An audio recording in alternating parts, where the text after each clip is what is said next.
Hi everybody, I hope you're having a great day. In this video I'm going to be covering Puck. He made his first appearance in Alpha Flight, issue number 1, that was released in May of 1983.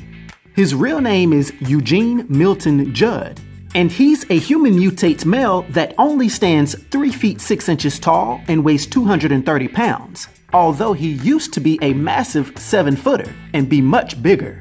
Also having brown eyes and dark brown hair, although sometimes he's shown with it shaved bald. Now, in his mutated form, Puck has a physiology that's very similar to a compressed rubber type of material, having bodily tissues that are condensed at a molecular level to give his body a surprising myriad of abilities. He has low-level superhuman strength, being able to lift around 10 tons, as well as having mid-tier superhuman speed, being able to run a little over 100 miles per hour. This also includes his vast superhuman agility and reflexes, being a master gymnast and tumbler who is easily as agile as beings like Spider-Man, also being known to use these skills to literally use his body to bowl over individuals in a fight, which in itself leads into his high-level superhuman durability, which borderlines on invulnerability. The way his compressed body is made, he can withstand all different forms of pressures, impacts, and temperatures, being able to walk through fire, gunshots, and even some explosions with little to no effect. And don't forget to throw in some superhuman stamina as well, being able to fully exert himself for about 1 day before he starts to get tired. And to top all of this off, he can temporarily put himself into a death-like state, self-inducing a temporary form of stasis, as well as just overall having an extended lifespan, actually being born in 1914, although he still has the physiology of a peak human male. Now add this to the fact that he has a very high intelligence, being multi-talented in an array of different disciplines and hobbies, as well as being considered one of the most skilled fighters in the Marvel Universe, being around the same combat level as Wolverine, who, by the way, happens to be one of his good friends. Now, after Eugene was born back in the early 1900s, he very quickly grew to be a giant of a young man and an exceptional athlete. He would eventually grow to become a mercenary, one day seeking out an artifact known as the Black Blade of Baghdad.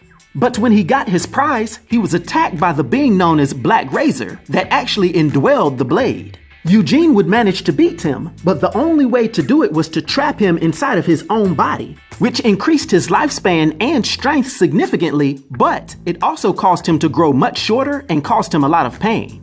From here, he would go on to have an adventurous life, serving as a soldier of fortune and a spy, dealing with many different operatives during World War II, such as Wolverine, which is where the two became close friends. He would have some personal ups and downs, and after an ill-fated stint with the group known as the Outcasts, he would be recruited by Guardian into Alpha Flight, initially training under the secondary team known as Beta Flight before he made the transition to the A-Team. During subsequent missions with his teammates, he would be temporarily quote-unquote cured of his dwarfism on 2 separate occasions, one of these actually involving expelling the evil Black Raazer from his body, which not only gave him his old height back, but also gave him his true age, making him much older. Following this, he would actually have another unfortunate run-in with the evil Dream Queen, who would capture him and restore his youthfulness just so she could continually torture him. But thank goodness he would eventually escape from this and later be compressed back to his younger and smaller self by Sasquatch. In a later event, he, as well as the rest of his Alpha Flight teammates, would get completely decimated by the Collective.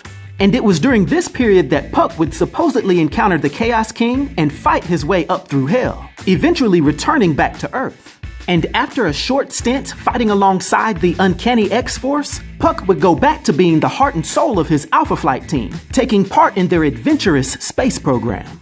Now, due to his powers and abilities and his influence on the Marvel Universe, for my 1 to 10 rating, I'll give Puck a rating of 6, which is an expert rating. I hope everyone enjoyed this video. I'll talk to you next time. Be sure to like, subscribe, and join the new Sage.